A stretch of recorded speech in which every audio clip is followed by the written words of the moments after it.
All right. And we are live. Welcome, ladies and gentlemen. I'm Rorschach with the Game Reactionists.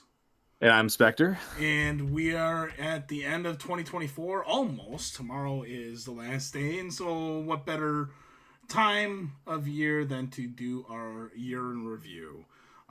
So, we're just going to jump right into it. I'm going to start with my platforms. Now, I game primarily on PlayStation and Nintendo. I did do a little bit of Xbox gaming. Um, and Spectre is, of course, our PC Master Race player. Damn right.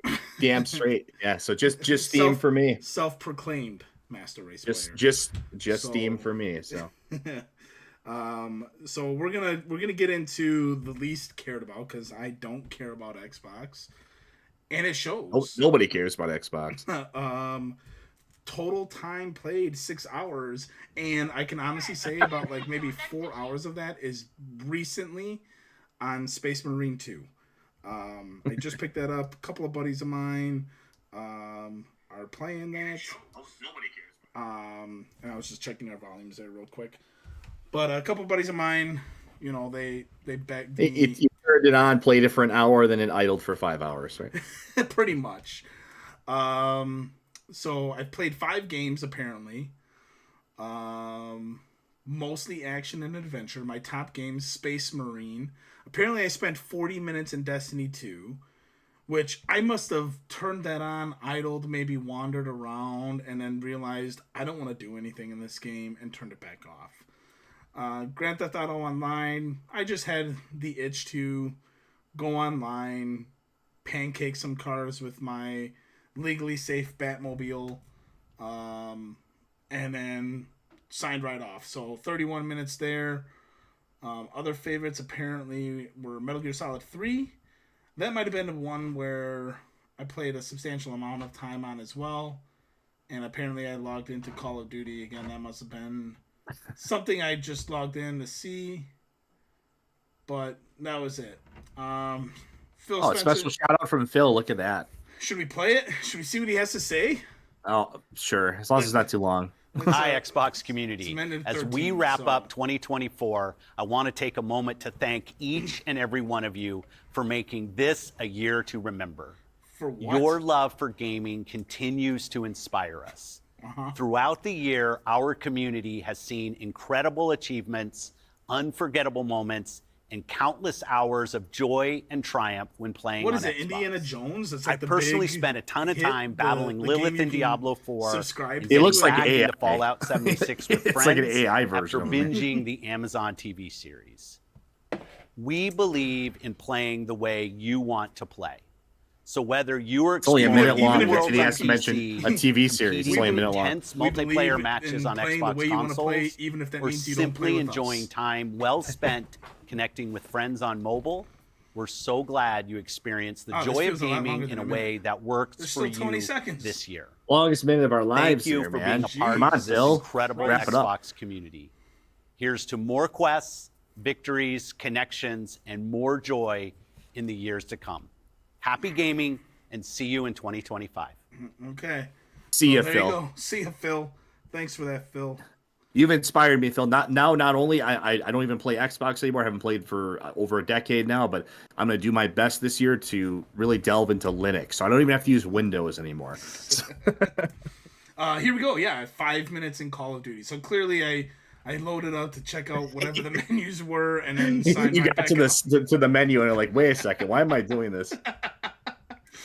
So at least it shows that when I rag on Xbox and I say that I don't fuck with Xbox anymore, I mean 6 hours total time spent on Xbox throughout the entirety of 2024. And I mean there were a lot of games that I play are cross-platform. Like I could have easily bought those games on Xbox. I've clearly made a choice. Xbox isn't that choice. Moving right along, we'll dive into PlayStation here, and then we'll get into some of. Oh, that's bright. Yeah, well, that's not my choice. That's PlayStation's layout for whatever reason. They want you to feel like you're in the asylum. So apparently, my first game of 2024 was God of War Ragnarok. I might have been to mess around with the Valhalla DLC. I was gonna say the DLC probably, right? Yeah. So I've played 124. Oh, from the very start of my PSN accounts, I played 124 games. So 2024, I've played 32 games, 27 on PS5 and 5 on PS4. Again, that's probably a lot of asterisks. Me loading things up to check them out briefly and then probably turning them rightfully off. So Yeah, they really should, like, I mean, and that's a criticism for all of these like year-end review things. Like it's the same thing on Steam. If you load up a game, it's like, oh, you played this game, you know. It's, I mean, they got to really like be like, okay, we exclude games that you've only just like booted up. Like games you actually played for more than 10 minutes will count. You know, that's how it should be. right. My top 5 games were Final Fantasy VII Rebirth. I spent 140 hours on that game. Oh Christ God. almighty, man. All of those fucking side quests. This game really made me hate side quests. Just in general. I can see. 100 hours in Black Myth Wukong. That game I legitimately enjoyed. Despite the couple of hiccups that were essentially user error or forgetting which boss you had to do whatever special tactic. 77 hours on Elden Ring. Now that's including from when I played the game originally back when it released in 2021 or 22, and then the Shadow of the Erdtree DLC. 68 hours in Stellar Blade and 42 hours in Lies of P. So, but I think these are my total. Lies of P. I thought I beat that before 2024, but can't remember. My gaming style is a role player. I spent 39% of my game in the expansive worlds and immersive narratives of RPGs. So, I got a nice Pride PlayStation logo in the back there too. Very nice. Did they? Yeah, they do. Where is it? Dead center. That's not intended to be Pride. I'll bet it's Sony we're colors. talking about. That's the colors of It's the... Sony. I understand that, but I mean, there is such a thing as reaching too far. Those are the colors of the face buttons. They're reaching all right. They're reaching around. I guess I spent 21 hours in Lies of P in February. I guess I did just... Well, you enjoyed that game. You I did. Really I legitimately quite a bit. really liked Lies of P. That is one I want to go back through and platinum, because there are a couple of bosses I missed and a couple of endings I missed. I forgot that I got the Red Dead Redemption remastered. I still enjoyed it. I like the Red Dead Redemption games. They are a lot of fun. These games specifically I remember getting because I was still finishing up the remodel of my basement. So I remember getting a PlayStation Portal to be able to play something while my basement in my house was in disarray. And then here, March and April, Final Fantasy VII Rebirth. You can see that took a large portion of a few months. And then June, getting into Elden Ring, apparently on PS4 and PS5. That don't make sense. Morbid Lords of Ire. Now, I did stream this one.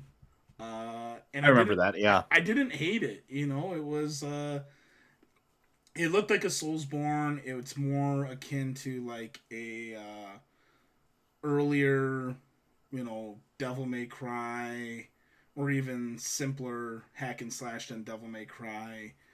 The leveling system was akin to Lords of the Fallen, and the graphics were about late gen PS2, maybe early gen Xbox. But I enjoyed it. It was a fun game. We get into September, Black Myth Wukong. Silent Hill 2 had the majority of October. And then November is when I went back to finish off Black Myth Wukong. And then December was dedicated to Stellar Blade. Again, I really enjoyed that. So, not a whole lot of bad things here. I'd say that the thing I hated most was definitely Final Fantasy VII Rebirth. Which is odd because, I spent so much time in it, but it's one of those Are you going to get the next one like right away, or are your thoughts on that? No, I think I'm done. Yeah. Honestly, I was rubbed so wrong by Rebirth, and I honestly do not see a way that this is only a 3-game series. Because the first disc of the original 3-disc game is now concluded with Rebirth, which means we still technically have 2 discs of content to get through. So I'm anticipating this to be a 6-game series, and I am not sticking with Final Fantasy VII for 4 more games. And then the alternative is, okay, they cram the last 2 discs of content into 1 game, and God knows what fiasco that can lead to. So no, I think There'll be a lot of side quests they have to cram in there too, I'll bet. Yeah, or maybe they'll be like, you know what, maybe side quests aren't the thing. Black Myth Wukong, I think you and I both agree, our personal games of the year. Stellar Blade was a stellar game. Silent Hill 2, despite its flaws, is still a very playable game, so I don't hate it. It was playable. It was all right. I mean, I think it's going to be a historical footnote. Stellar Blade's probably really the only game I'm looking forward to in 2025 that's make its way over to PC. Yeah, I hope it does make it out by 2025, and really probably should. It's hitting the 1-year mark, I think, in February, so I would imagine that's probably when it's going to come. Its story doesn't really matter. It's just a fun game. The open world sections are fun to go through, so very, very solid game. Moving right along here, they make some recommendations for me. The Last Remnant 2. This one isn't loading. Witcher, the mystery game. Witcher 3, Tales of Arise, Assassin's Creed Valhalla, and Far Cry 6. I want to play Tales of Arise. It actually does look good. None of these I will play. Last Remnant 2, I've heard good things, and I'm not quite ready to take the leap into anime weeb territory for gaming, but who knows? I might actually get my wet feet with the Dragon Quest HD remasters, and see what that does for me, and who knows? Maybe I'll join the dark side. 2024, stark difference on PlayStation. 556 hours compared to my piddly 6 on Xbox. And then I spent about 25 hours on the PlayStation Portal. Served its purpose. I bought it primarily for when I was going through my remodel of my basement. Once that was completed, I had no use for it, and then I simply returned it. Novel concept here, just really an odd piece of gimmicky hardware. I've heard that they're going to look into doing like cloud streaming gaming for the Portal, which I guess would make sense. It makes more sense than having to leave your console in sleep mode in order to play it. Let's see here. 6 platinum trophies earned, 358 trophies total earned. I increased 7 levels, whatever that means. They show off some trophy milestones, I guess. So just various trophies I've unlocked, I guess. Social stats, 18 multiplayer hours, 60 parties joined, 46 broadcasts. Courtesy of bringing out the 2 new friends. There you go. 2 new friends. 17 messages sent, and I guess nothing for shared play sessions. 28 campaigns. I earned 25 digital collectibles. This is for that PlayStation Stars thing. This isn't a bad, what do I want to call it? A bad program. It's actually pretty lucrative. It actually gives credence to a theory you had years back, where the trophies you earned would turn into some type of currency. And that's exactly what it does. You know, when you earn trophies or complete certain tasks for games or the PlayStation Store itself, or whatever the case may be, you earn points, and then you can turn those points into, dollars off digital currency. I earned enough points at one point for like $10 off a purchase. That's how I got my soul. That's kind of neat. Yeah, I mean, the closest analog to that, like on Steam, is you have points on Steam, which you can use to spend on like themes and stuff like that, and profile things. And so, I mean, it's a cool idea. I like little extras like that. So I did earn at one point enough points to save $10 off a purchase. I saved $10 off my Soul Reaver Remastered. So when you pre-ordered it, you got like $2 or $3 off for pre-ordering it right away, and then I saved $10 on top of it because of this PlayStation Star. So not a bad novelty. I don't hate it. And then what a year. That's a wrap. Again, just kind of wrapping up what we talked about. And then you get a little PlayStation voucher for your Avatar and Stars digital collectible. So there's more, I guess, most wanted games for 2025. Ghost of Yotai, I know you and I are chomping at the bit to play that and pre-order that. We'll come back to this actually. We'll look at this and another website, but let's get right into yours. So we're right in Sure. I got mine pulled Replay. up here too, so I'll go right along with you. Yeah. All right. Well, talk us through it. I'll scroll as Sure. necessary. So 37 games played. I want to say that's pretty much the same I had as last year. That's a mix of old and new there. You'll notice right away the achievements were much fewer this year compared to last year, but that counts. I think I had a few like achievement spam, like easy games like the previous year. So this is like all just like normal achievements here. I've seen your game. I've seen some of your games on your list. Yeah, like There's some spam ones the there. achievement Yeah. hunter or whatever.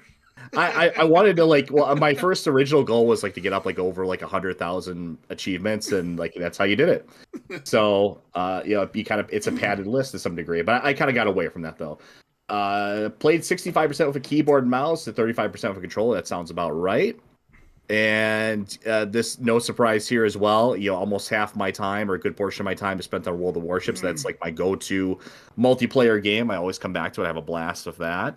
And yeah, like another 35% was done between Black Myth and Elden Ring. So that's kind of what I expected in terms of hours there. And it kind of shows you the Steam median here. Like obviously that counts like a lot of like bot accounts. So this is like a low number for a lot of these. I'm surprised I had a 23-day streak, to be honest, because I really, this year I felt like I didn't have as much time to play. I'm hoping that's going to change for 2025, but I'm surprised I had a 23-day streak. I don't even know when that was. And then you see the breakdown here: 29% on new releases, 71% on like older, or recent-ish games. So that sounds about right. I usually play a good number of the big releases, but I spend a lot of my time on older stuff as well too. That's really where I spend the bulk of my time. And badges and stuff, I don't really care. It's not really what we're worth talking about. It's just like a goofy profile thing. And if you go further down, let's see. It's just kind of recapping stuff. It breaks it down by month where what you played. So for whatever reason in May, I played the shit out of it. I don't know why. I can't remember what happened in May, but that's when you were trying to unlock the Wisconsin, wasn't it? Oh, that must have been. Yeah. I wanted to unlock. And I told you, I was just like, just fucking buy the ship, man. Just let it go. No, I had to grind it. I grinded my Wisconsin, and I got my Wisconsin. So I got my two. I have my two favorite ships now. The Bismarck is kind of a gimme. That's a built-in kind of ship to the game. But the Wisconsin, it was one of my other favorite ships. So I have that, and I've actually been on the Wisconsin. I've been on that ship. It's it's still around today in Norfolk, Virginia. You can actually visit it. Nice. And Elden Ring. So this was a game I kind of played out of spite. So it consumed my entire July. Yeah, and because you kept on going off about you couldn't even get the first boss. So I finished the game, 100%ed it, got all the achievements. I'm not doing the DLC. Forget about it. There's no way. Well, then you didn't 100% the game. Sure, whatever. I don't care. Okay, Black Myth Wukong, on the other hand, fantastic. Like I said, our game of the year by far. That consumed pretty much everything I did, as you could see, from August to a little bit of September, and I just loved it to death. Played for it twice. It's just a fantastic game. Got all the achievements for that. Really looking forward to whatever that comes next from them. Probably did not love it as much as Elden Ring, though. You had more playtime in Elden Ring than Black Myth. I just want to point that out. I did have quite a bit of idle time in Elden Ring. I would just leave it on. So it's not like 100% accurate picture. So don't take everything with a grain of salt. Okay. Okay, and then obviously to round out the year here for me, Silent Hill 2. Obviously, I was streaming that quite a bit, and I still have a little bit to clean up on that, and I will get to that, I promise. And December, I just have not had the chance to really play. It's just been kind of a busy time of the year, as you can imagine, with the holidays. We can all appreciate that. I like how it has my screenshots here, by the way. You can see my I see that. Thomas Yeah, the yeah. Tank. Master Cheeks with Thomas the Train. I never noticed in your stream the fucking pyramid head on top of Thomas the Train. That's Yeah, it just grafts the model onto him. Yeah, it's Yeah. great. And then I thought that was kind of a funny section of the game. I screenshot that he literally just stands there, waits by the door for you. Yeah. I'm just like, okay. Oh, So, this is the prison portion of the Yeah, game, right? the labyrinth portion. Yeah. Oh, the labyrinth. Okay. Yeah. So there's that. I like that it has screenshots there for you. Warhammer 40K. This was the DLC they added to the game, which actually is pretty good. I highly recommend that. It's kind of a challenge mode of sorts, of a couple extra levels. So I do recommend that. If you enjoyed Bolt Gun, you will enjoy the DLC. I recommend that. And playtime by month, as you can see, I don't know why for May, I guess maybe that was just like a good month for me to play. Every other month was kind of low this year. Like I said, it was kind of a busy year for me, to be honest with you. And go down here, let's see, spent most time playing with these with a controller. I don't know why it fixates on a controller for some reason. These are obvious things like you would play with a controller, to some extent, like Ratchet and Clank especially, or Spyro the Dragon. That's just kind of what you think of. I mean, why wouldn't you play Spyro with keyboard and mouse? Come on. That'd be a little painful. Yeah. Got that. That is, then that is an odd stat to keep track of too. Like, does it matter? Or is this? Yeah, like it's kind of like one of those. Is this extra snobbery for PC players? Like, you played 35% on a controller, you fucking noob. No, it's actually good they put that there just to remind me, like, okay, good, you spent most of your time playing the keyboard, so you are still a snob. If you get up closer to that 50%, watch out, you might become a council peasant. It's just there to kind of keep track of yourself, So here's my 23-day streak here, I guess. So obviously World of Warships. And the second one here, that's actually that Vagrant. That's an adult game. I do play adult games on my main profile. I don't care. That's an adult game. It's actually pretty well done. It's by two guys they make it. It's just two devs that make that. It's actually a pretty well done adult game. Armored Core 6, I was playing multiplayer. Fantastic multiplayer in that game. That came out in 2023 though, right? Yeah, this was just doing the multiplayer. So that's what I was doing there. Ghost of Tsushima, I probably just logged in and that was about it. Sure. And then I just didn't get around to it. I just kind of forgot about it. Command & Conquer Renegade is a fantastic game. It's like a 23-year-old game now, but that was a surprise release on Steam. They released it on Steam, so everybody was playing that. You can actually still play the multiplayer with a fan patch. And then Pools, that's kind of a liminal horror game. I do actually, I'm a sucker for that Zoomer horror, it's kind of called, where it's it's just those liminal spaces. I think it's kind of interesting.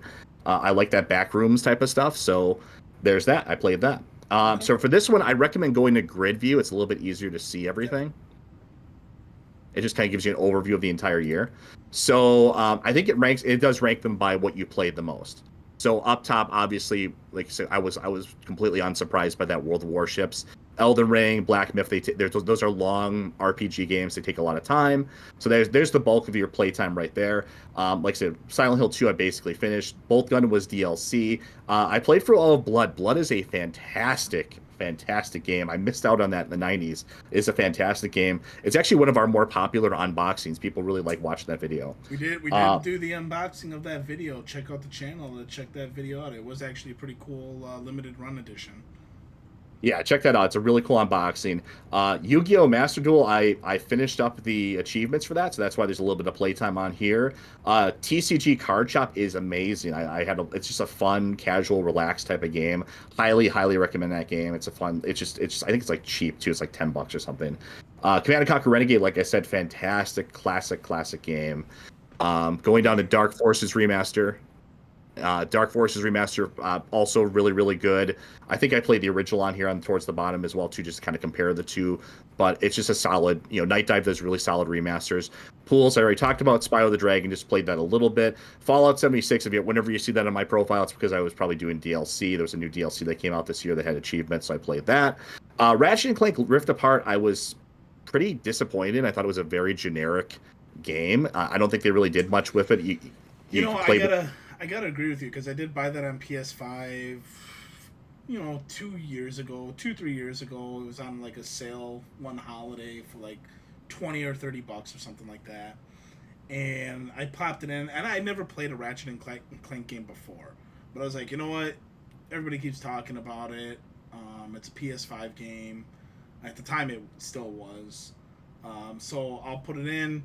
I got through the parade portion of the game, and I was just like, man, this is just not it for me. It was rather boring. Took the game out. I mean, visually, it's a really nice game visually. Sure. But what really surprised me about that game was like you switch between Ratchet and Rivet, and they play exactly the same as each other. Okay. Like I didn't understand like that. There's Like, no unique ability between the two, or not that I can remember. No, they play exactly the same. I'm like, why wouldn't you? If you're going to make a separate character, like, why wouldn't you do something with it? You know what I mean? right? But I thought that was a missed opportunity. So I mean, it's not a bad game, but I mean, get that for like under $20. You know, it's not really that great. And Armored Core, that was for multiplayer. Age of Empires, like I said, I always come back to that. I'm not great at that game. It's a very hard game to master, but I'm slowly practicing on that. Warhammer, I played a little bit. I need to get back into that and play that again. I did a stream on that. I love my Warhammer. Just have not had a chance to get back to that just yet. I was focusing on Silent Hill. I gotta say, Helldivers. too, one thing I want to say about Warhammer, because I did pick it up myself too. Fantastic game. I picked it up. I did the first like campaign mission to like open up the game to be able to do like multiplayer and play with other people. And then I did a couple of the PvE missions with my buddies. This is what I was playing on Xbox. I was like, all right, let's do the PvP. I want to see what the multiplayer is like. I had a blast with the multiplayer. It's been a while since I played a multiplayer game that I truly enjoyed. Call of Duty was a game that I legitimately enjoyed for a while, but they really ruined it towards the end of Warzone 2 or Modern Warfare 2, whatever you want to call it. I didn't even bother getting Modern Warfare 3, and Black Ops 6 is online only, so forget about it. But this one I had a lot of fun, and what made this easy to purchase was starting the episode and watching it on Amazon Prime. That brutality in the beginning just had me hooked. I know nothing about Warhammer, but not for nothing, that TV series on Prime, the Secret Game or Secret Level series, whatever it's called, it's smart marketing for some of these games. You know, where it's just like normies like me, when it comes to Warhammer lore, looks at this like, all right, I'll check out a game. Bought Space Marine 2, and I love it. I do intend to stick with it to tickle my my multiplayer desire, so to speak.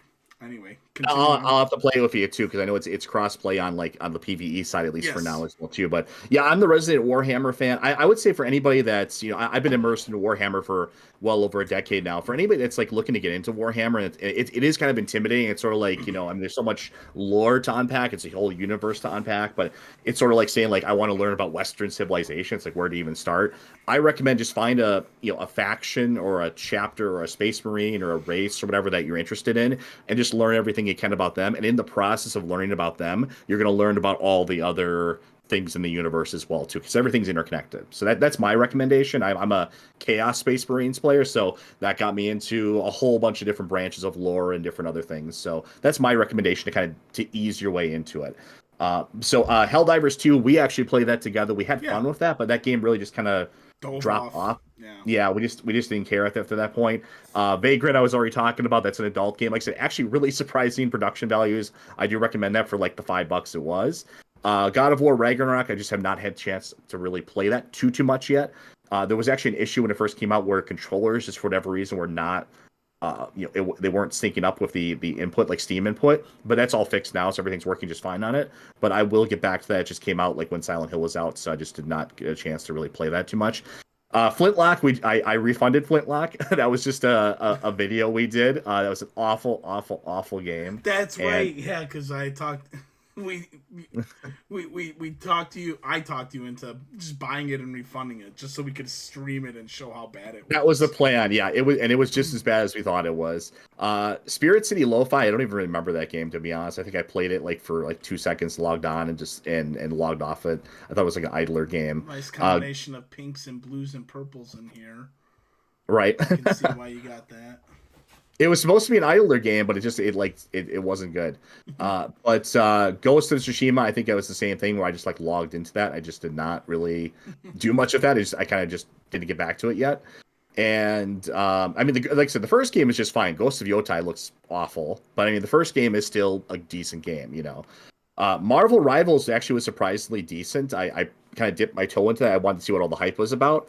It's actually okay. I'm not really into the hero shooters. I kind of got into the Gundam Evolution hero shooter that came out like last year, and that was a lot of fun. But I'm not really a Marvel guy, so I'm not really like into this. But the gameplay itself was actually kind of fun. So that's what I've heard. I've heard it's actually like a really solid game, and there's a lot of uproar about it because there's a lot of trending with some may use the term based video games that came out this year. I don't think a lot of these games... it has an art style that I think a lot of people would appreciate, a lot of normal people would appreciate. Yeah, with attractive female characters, and it's just it's weird that even has to be considered based. It's like I really want to ask these people. I'm looking ahead to like some of the other games you've played. Yeah, speaking of based, clearly looking like adult only games or adult themed games. But it's like even these ugly freaks who work for these companies now, the non-natural hair colored people, as I like to call them. It's like, wouldn't you want to? Why would you want to? If you want to, see yourself in a game, why would you want to see yourself as an ugly, fat piece of shit? Yeah, nobody wants to be that. Yeah, make an appealing character. You know what I mean? Like in my 20s, I was in great shape. I was fit. I was able to go to the gym every day. Like I was at the peak of my physical performance. And as you get older, you have kids, you have a family. It's hard to do that, right? Like it's like. For us men, there's always hope for us to get back in there and get back into that shape. But it's like I never sit here and like, man, who looks really good is Chris Farley. No, I fucking look at the characters like Hugh Jackman or Chris Hemsworth and like, yeah, they're fucking ripped. That's what I want.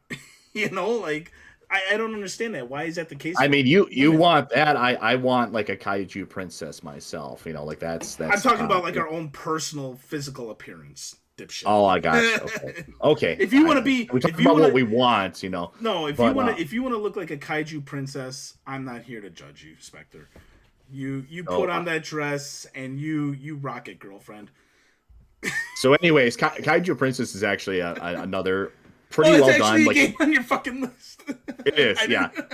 That's the next game on the list. It's also an adult game. Imagine that. It's actually fun. It's kind of like a management sim type of adult game. It's actually got a sense of humor about it too. I like it. I like an adult game with a sense of humor. Sure.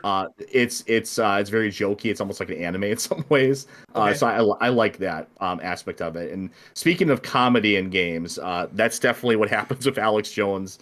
NWO Wars, probably the most bizarre game on the list here by far. You streamed that too, didn't you? I streamed the whole game. I streamed the whole playthrough of that. Myself and my wife, we played for that game. We had a blast. It's a very short game. I don't think they ever really did anything else with it, but it was worth every penny just to go for that. It had to be like what, a $5 game or something. No. It was like a $17 game. Oh, he's got that lawsuit to pay for, I suppose. Yeah, so we're really funding the lawsuit there, I guess. But hey, we had an hour or two of laughs, so that is what it is. And I had more fun with that than I did with Battlefront Classic. Battlefront Classic Collection was kind of just a pointless re-release that really didn't even need to happen. I didn't really even see what the difference was between that and the already existing versions of the game on PC. But I tried it out. The selling point of it was it too had crossplay, did it not? I believe it did, but I mean, I don't think it really lasted long enough for people to even really try it. People just kind of moved on from it pretty quickly. That's disappointing. Yeah. Going down to the bottom here, Hero's Journey is another, that's actually a solo dev. I think he's a Japanese guy that made that. Actually really, really good, impressive animations for an adult game. So it actually tries to be a game to some extent, to its credit. But it's impressive what like one guy can do, like that, with just enough time, with enough time on their hands and stuff. So it is actually a pretty impressive game for what it is. First Descendant is not an adult game, but it kind of may as well be. It is it's a game known for its, scantily clad women, attractive women. It's kind of like a shooter thing. I didn't really care for it myself. I could not get into the gameplay at all. Okay. A game has to be more than just, sexy. It has to have some degree of like fun and gameplay to it that a gameplay loop I actually enjoy, and it just did not. So I dropped that pretty quickly. It's a free to play game, so I didn't really lose anything by doing that. Okay. Corinne's Prison is actually a case where I would say it's more it's an adult game, but it's actually more game than I would say adult. It's actually a fun like dungeon explorer RPG. It's actually very challenging. It's very difficult to play through, and there's actually like a whole bunch of added difficulty modes they've made for it. So yeah, I would actually say that's a legit game. If you're actually looking for like a legit game to play, it's actually legit. Aeon's Echo I played for like 5 minutes. It's another adult like gotcha game. It sucks. Soul Reaver, that was actually for Soul Reaver 2 and Legacy of Kain, that was just testing to make sure they could actually run, and I did get them to run. So there's that. Took you longer to get them to run than it took me to get them to run on my PS3. I just got to point that out there. Hey, I still got him to run. It wasn't that tough. Tekken 8, sadly, I just need to get back to. I didn't really play much of it at all. I really do need to get back to Tekken 8. I like I said, I've kind of fallen off of the Tekken series. I don't think I'll be getting another Tekken game until there's like another Tekken Tag type of game. Dark Forces original release was on here. I just did that. I loaded it up just to compare to the remaster. That's the only reason I pulled that up. Tony Hawk, I was playing that a lot towards the end of last year, and I just was playing that a little bit this year. I need to actually finish that off. There's a couple things I need to do. And then Half-Life I was going to start, but then Silent Hill came out, and yeah. So that's my, I think that's the end of it right there. Any particular reason why you were wanting to start Half-Life again, or is this like a remaster, or? No, well, it was the 25th anniversary, I believe. Okay. So they actually put an update. Like Valve actually still does update the game, surprisingly. So they actually updated it with like a 25th anniversary release like update for it. So I was going to actually play through it finally. I've never actually played through Half-Life all the way through the original Half-Life. So I wanted to make that a chance to go through that and then go through episode 2, or Half-Life 2 and episode 1 and everything, and and go through all of that together. Plus there was all those rumors. There's always rumors swirling of a Half-Life 3. We know it's never going to happen. But I was like, well, maybe I'll get ahead and actually get into that. But actually, now that I think about it, they gave away Half-Life 1 for free this year, did they not? I think it was for free. Yeah, I actually owned it already, but I think they actually gave it away. Well, like maybe that was what it was. Like if you already owned it, you got the remaster for free. I just remember seeing it for free, and I was just like, well, I'll add it to my Steam library for free. Oh yeah, I mean, you may as well. I mean, like whenever they have like GOG does that all the time too. GOG gives away games all the time. Like just if it's a free game, just do it. Why not? Yeah, I have a GOG account, and I haven't been on there in forever. I probably should pay closer attention to that. But, well, what are you going to do? Well, that's Spectre's Steam list. And, I mean, not for nothing. There's a lot on here that I can't hate on. Elden Ring, Black Myth. I know Elden Ring isn't your style, but I will point out something else I noticed. According to Steam's algorithm, okay, I know you'll say take it with a grain of salt, but it looks like a lot of your gameplay ends up around here in the Souls-like mythology and naval combat sections in terms of what you like to play. I don't know. I think you just need to embrace it, man. Just join if they make naval Souls, okay, then I'm all there, man. Okay, I guess because I have to, and it's mythology, so it's about Poseidon or something like that. Yeah. Then that's obviously my perfect game. So I guess I would be obligated Naval to play God that. of War ring. yeah. I clearly that's the perfect game for me. All right, and then we'll end with Nintendo. The Nintendo Switch year in review. I feel like I didn't play a whole lot of Switch this year. I bought games, for a Switch. I just didn't For as play a lot much of as you them. shield Nintendo, I would hope you played a little bit more than. I Let's think see. I honestly I believe I played primarily on PlayStation simply to get through my PlayStation library. But let's take a look here. Let's see. I kicked off the year with Mario Kart 8. Um, Probably some form of DLC that's came out. They actually support this game pretty regularly, um, which is good. Let's see. I played 18 games and only 48 hours on Switch, so more than Xbox. Okay, so thank God for that. I think a lot of these I played through um, while my wife was in labor with my son. I'm looking at Disney Classic games. I played through all of The Lion King and Aladdin while in the hospital. I remember doing that. Super Mario RPG was one that I wrapped up. Solid game. I never played Super Mario RPG originally on the Super Nintendo. So I thought, and these are games too that I kind of went through and was playing them while going through my basement remodel. Like I just had everything, stored downstairs. Everything was in disarray. So between the Switch and the PlayStation Portal, this is how I got my gaming fix in. Mario vs. Donkey Kong, a modernizing of a classic. You think of the original Donkey Kong game, with Donkey Kong kidnapping the princess and you playing as Jumpman, who later became Mario, to save the day. It was fun. It was very primitive platforming style. Couple of unique takes on like problem solving. And if you remember, I think they had like the March of the Mini Mario games on DS. It was, uh, a couple of additions with that. So a lot of fun there. Let's see here. Oh yeah, and this just goes through specifically what I did there. Gaming style, action. I played most in June with 16 hours. And here they do another breakdown. I mean, all platforms do a breakdown of when you played the most. So 16 hours in June, that was probably for Super Mario RPG. Mario vs. Donkey Kong, Lion King and Aladdin, Super Mario RPG, Super Mario RPG.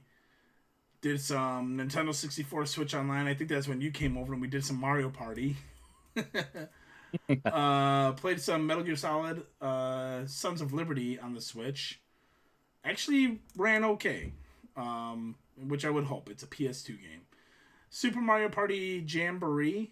Played a lot of that with my wife and oldest daughter.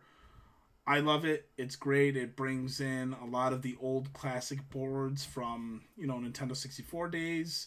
So very solid game there. And that's pretty much it. Like, I've not done a whole lot of Switch gaming this year. I bought like Luigi's Mansion 2. I bought Mario and Luigi. I bought Legend of Zelda Echoes of Wisdom. I've gotten pretty much every major release for the Switch this year. Just haven't played them yet. I want to. I will play them. I was really into Stellar Blade and Black Myth. I'm playing through Soul Reaver Remastered, and that's just kind of where I'm at so far. Here comes the big choice. Pick my favorite game of this year. Oh boy. I'll pick Super Mario Party Jamboree. Whatever. Download my stats. I don't need to do all that. And that's my 2024 for Switch. So that was very quick and easy. Switch will get more love next year, I'm sure. It just, this year was the year of my PlayStation games. So I said I wanted to go back here real quick. 20 games to look forward to in 2025. Let's see what they got here. Ghost of Yotai, I think you and I are both kind of in agreement with a no on this. Hell Is Us, I remember seeing the trailer for this and whatever showcase it was shown off in. And from what I remember, it didn't look terrible. I'll just skip through it here. Obviously, I'm not going to watch 15 He said the minutes, word silver plattering is something that had and then been... I'm not going to listen to this guy.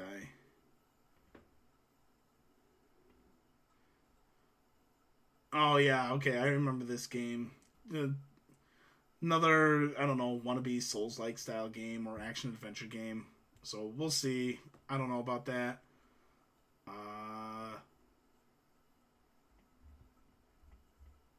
Assassin's Creed Shadows. What do you think, Spectre? Are you getting Assassin's Creed Shadows? No, I'll be there with a lawn chair and a bag of popcorn to watch it like burn down. It's going to be fantastic, and hopefully Ubisoft goes with it. Ubisoft were wise to your game. It's not lost on us that you're releasing this shit during Black History Month. I mean, Jesus Christ. Like, how pathetic can you be? That's all I'm going to say. Doom the Dark Ages looks fucking awesome. And I don't know about you. I think I know your answer, but I'm looking forward to playing this. I think it's going to be fucking awesome. Yeah, no, I like I like classic Doom. I like modern Doom. I really I even like Doom 3, which was the unpopular one. So yeah, no, I'm looking forward to that one. I mean, this is going to be our third entry in the modern Doom series now. So am I like dying to play it? Like, oh my God, not really, but I know it'll be entertaining. I'm sure it's it's something to actually look forward to. One of the very few things I'm looking forward to. Yeah, I mean, depending on how 2025 goes, this may just end up being a day one purchase by default. Death Stranding 2, Electric Boogaloo, complete with an electric guitar. That's going to be a hard no for me. On the more, I've really become disenfranchised, or not disenfranchised, disillusioned with Hideo Kojima. And just like the more I pay attention to, David Hayter's done a lot of presser events regarding Metal Gear Solid Delta. And, man, Kojima really was a fucking scumbag, man. And yeah, I know you have your reasons of thinking that way. Mine are simply because, did you know he never met David Hayter? He's never once met David Hayter. Not until you told me that, no. It's fucking wild to me. You've never met the guy that truly, gave life to your character. Your character. In quotes, right? Yeah, your character. Yeah, it's just like, it's just like, holy fucking shit, man. And, the deeper you dive into it, he made David Hayter re-audition for Snake in Metal Gear Solid 3 and Metal Gear Solid 4. And he just straight up didn't even call him for 5. And just went with Kiefer Sutherland. It's just... I don't know why Jeff Keighley puts him on a pedestal. I'm not one of those people who thinks that everything he's done was shit. I enjoy the Metal Gear franchise up through I'll call it the 360 era, because Peace Walker came out as part of that era. Peace Walker was, in my opinion, the last legitimately good Metal Gear Solid game. Phantom Pain was fine, but it just wasn't, for all it did to improve like gameplay mechanics for the series, it just took a giant leap backwards in terms of storytelling, character development, and the writing was on the wall there.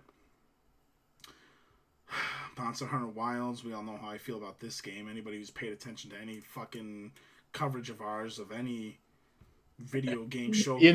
I understand that there's a rabid, very loyal Monster Hunter fan base. I totally get that. It's just not for us.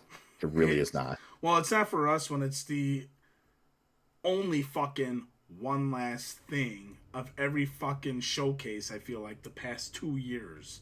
I feel like the past 2 years, it's just like every showcase has ended with Monster Hunter Wilds. Dynasty Warrior Origins. This looks pretty fun. I don't know if this would be a day one purchase for me, but I do appreciate the Dynasty Warrior games, primarily because of the Hyrule Warrior games that came out on Wii U and Switch. and 3DS. That enticed me to check out some of the older games on some of the retro consoles. Borderlands 4, no. Forever Skies, probably not. Elden Ring Night Rain, I'm not liking what I'm hearing on this. I'm not liking the direction it appears to be going. And You don't want to play Elden Ring Battle Royale or whatever? It's just so instead of a 2-person co-op, it's a 3-player co-op, and it sounds like it's going to be like a what the fuck do they call it? What were they calling Valhalla when that came out? A roguelite. That's what it sounds like, or a boss rush mode. It's just, I don't know. Don't care.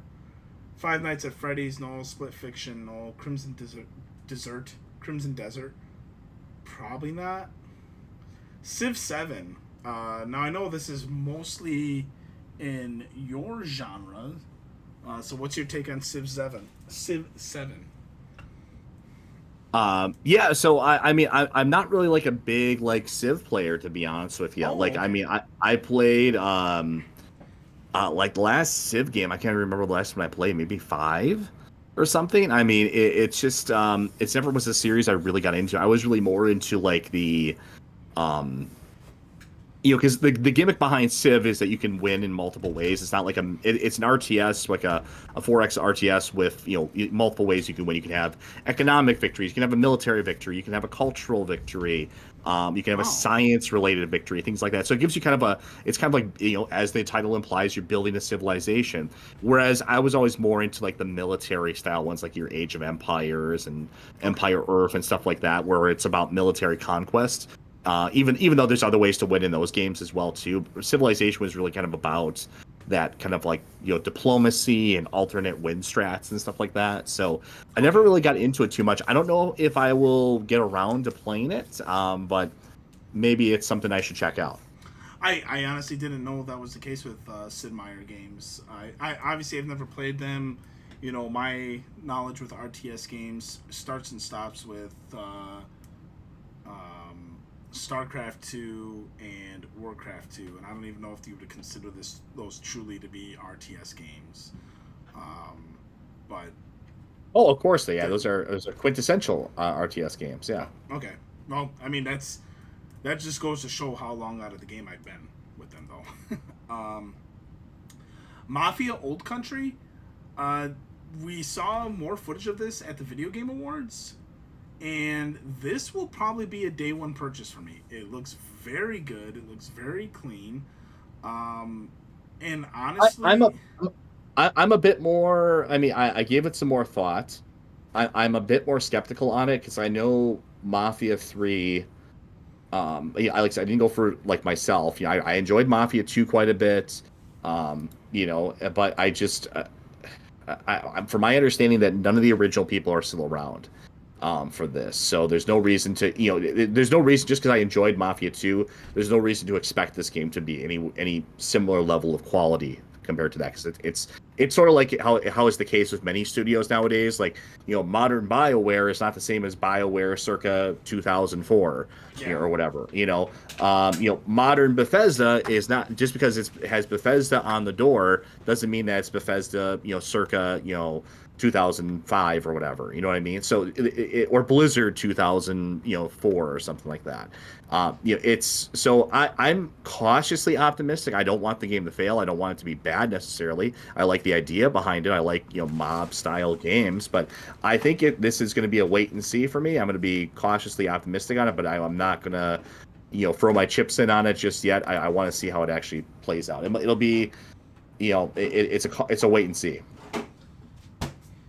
Yeah, I don't have too much affinity with the Mafia series.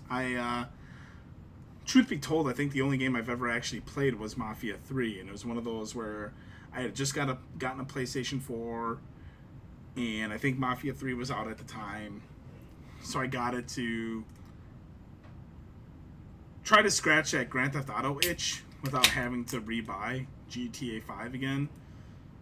Ironically, it didn't scratch that itch, and I rebought GTA 5 again when it was remastered on PS4. This game, with the trailer we saw at the Video Game Awards, I have less concern for this than I do with Grand Theft Auto 6. I'll admit GTA 6, the only trailer we've seen, that game looks fantastic. And you'd be stupid. Here's more of your LGBT and pride shit. This is more akin to your pride shit, by the way. If you can still see my screen. If not, that's fine. Just this. Fuck you. Sony. Fuck you, Sony. Anyway. GTA 6 looked fantastic. That game is too big to fail. I think it's gonna just, kick the door in terms of sales numbers, regardless of whether or not it's gonna be woke. But I think if Mafia comes out next year, I might opt for this instead of Grand Theft Auto. At least I can say, I tried to support the, little guy over GTA 6. So, those are the primary ones from PlayStation. And then Game Rant's got a bunch of stuff. January, PC release of Final Fantasy VII Rebirth, Donkey Kong Country Returns HD, Tales of Grace. Just looking through here quickly. Tomb Raider 4, 5, and 6 remastered. That I didn't know about. Were there really 6 fucking Tomb Raider games? Yeah. There was an explosion of them back in the 90s, man. It was a huge series back then. I only knew of the original trilogy. There's there's a lot of them, man. And there was the mainline entries. Then you had your Underworld and all this in Legends, Angel of Darkness. There's a ton of them. I'm not I'm a Tomb Raider fan or anything, but okay. I'm aware of their existence. I do remember Angel of Darkness because I do remember that. I think I got that for free with whatever computer we bought when I was a kid. They were giving that a game away for free with the purchase of a computer or some shit. I don't remember. And I tried playing it, and I was just like, I can't get into this. Not a whole lot. Carmen Sandiego, that's not sticks out to me because I enjoyed that on the old Mac 2 computers. Fable, oh, that's gonna be a fucking pile of shit. I can't wait for that to crash and burn. Yeah, that's going to be awful. Metal Gear Solid Delta Snake Eater. They're stepping on every rake they can for that one. It's going to be pretty bad. Ninja Gaiden Ragebound. What is that? Oh, just like a re-release. Metal Gear Solid Delta Snake Eater, Metroid Prime 4. Those are definitely big for me. Pokemon Legends ZA. I hadn't even heard of that. A continuation of Arceus. Anything that's sticking out to you? I see Stellar Blade on PC. I know you mentioned that.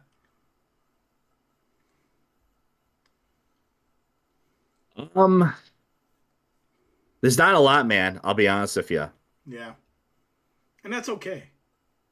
I got a couple of things to look forward to, it looks like. I got Mafia, The Old Country, Metal Gear Solid Delta Snake Eater. I thought for sure that would have come out this year. Just weird. I hope that comes out soon. I mean, you got the collector's editions that you took pre-orders on. The game looks to be done. So they must be sitting on that too. If I'm a betting man, maybe they're going to use that as a first quarter release to have a killer start to the year for them. Metroid Prime 4. I can't wait for that. I love the Prime series. GTA 6. I don't think that's going to come out next year. Switch 2. Is that coming out next year? What is your Nostradamus prediction, Spectre? I'd be very surprised if it didn't. I think it's I think it's very, very highly likely that it will probably towards the end of the year. I'd imagine it'll be announced early on and then released towards the end of 2025. Okay. My prediction is that it will not be coming out next year. They are knocking at the door of the beating the sales numbers for Sony, even though Sony just magically found an extra 20 million units. So Oh, they don't care about that. God, that's such a fanboy thing like that. They don't care about you're acting like they're like just obsessed with like console sales numbers so that they just don't care. interesting. They Why don't they why don't. why wouldn't you care about that? If they don't care about console sales numbers, that's literally what drives their business. That's literally what drives their success. What do you mean? That's no, that's not what it's about. They care about their overall profitability. They care about selling games and signing people up for their overpriced, ridiculous, online subscription services. That's the numbers that they care about. Yeah, that's just what it comes down to at the end of the day. So they They're don't not care they're about not console sales at all. Well, obviously they care about console sales, but they're not just like, well, we can't, we could release the Switch 2 and it could do really, really well, but we have the opportunity here to outsell, a 25-year-old system that one of our, our main, one of our rivals that we don't really even directly compete with anymore, had, this huge hit 25 years ago. So we're gonna forestall any profits that we have from our Switch 2 and kick that can down the road, just so we can go after, some 25-year-old record. It's ridiculous. They're still making profits on their Switch. I mean, there's no incentive for them to release a Switch 2 right now. But I sales know are declining. I know what you're saying, and Sales are declining though. you're probably well, yeah, sales are declining when every fucking person has a Switch. The same thing happened with the Wii. Eventually, Exactly. everybody The gets a market's Switch, the market's saturated. and Yeah. yet somehow they still consistently sell for the past few years 10 to 15 million units year over year. It's wild. It's like to the point where like people buy their Switches, sell them, and then rebuy them because whatever reason, you know. And don't get me I wrong. know that's what you're trying to do. You think you can push them over the edge here. That's what you're trying to do. Me personally, But no, I don't do that. but and you're gonna if I'm fail. being honest, you're probably right. Like you're probably right. The board or the CEO of Nintendo is probably not sitting there like we got to beat PlayStation first before we release the Switch 2. Yes, you're probably right there. So, but there is definitely the fanboy in me is definitely saying it'd be pretty cool to be able to say you outsold the PS2, and then becoming the best-selling console of all time. And forgetting that, and maybe they're just trying to compete with themselves. I didn't know the DS sold 154 million units. I did not realize it was that much. Oh yeah, the DS was a crazy runaway success. It was yeah. So maybe they're competing with themselves, or maybe they're just. I mean, they're fucking sitting on it. The console's probably already done. But like, if they wanted to release it, I feel like this would have been the time to announce it. But they didn't, and I knew they wouldn't. They're not going to release it in Q1. They're certainly not going to release it in Q2 or Q3. Now I know they released the Switch originally in March, but that was after they had made an announcement of the Video Game Awards prior, and like they were really ramping up to the release of the new Legend of Zelda game. That was their big console hit. We haven't seen much on Metroid Prime 4. There's a lot of speculation as that being like the big, what the fuck do they call it? The big killer app for the next Switch iteration. Yeah, I mean, they got to have something like like a new like I don't even know Metro, like maybe like another Mario would be a logical one, or a Zelda game of some kind. We just had a Zelda not too long ago, so I would imagine it'd be a Mario game. Would be a good push for like a launch type of game. So I mean, like it would be like an Odyssey 2 style thing or something like that. Like I feel like that would be like a good like launch style. You have to have some kind of justification for its existence. And they have a track. I think Metroid Prime 4 is going to be the big killer app that they're looking at. I think there's enough clamoring for a new Metroid game. Zelda and Mario, for all intents and purposes, has basically become a yearly release for Nintendo. I feel like the past 7 years, there has been a yearly Zelda or Mario release of some kind, whether it's a remaster or a new game or a reimagining or whatever the hell you want to call it. Like, I feel like they've turned those two franchises into their own personal Call of Duties. So I think Metroid Prime 4 is one where they're really like anticipating a huge turnout for the next Switch. But it's all speculation. We're not going to get another Nintendo Direct until probably February. So maybe they'll announce something then. I don't think it comes out. I don't think it comes out next year. I think it comes out maybe Q1 of 2026.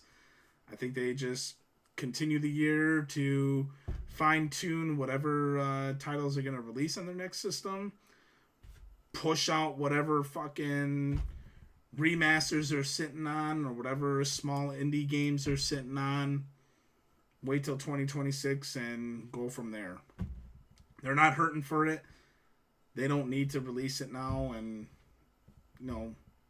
I feel like that's just the mentality of Nintendo for like ever. So we'll see. I feel like the idea that they're just waiting and lying in wait for to beat some record of a 25-year-old system. It just seems kind of ridiculous to me.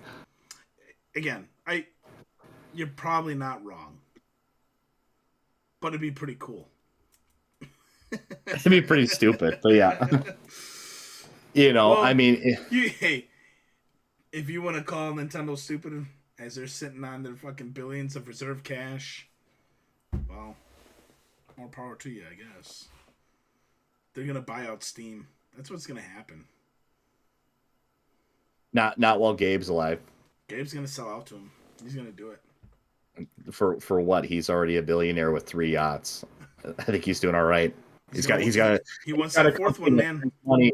He has a company that he has total control over, and isn't beholden to anybody and prints money. Like what can Nintendo offer him? Permanent money printing. Anyway, that's been the year in review for the Game Reactionists of 2024.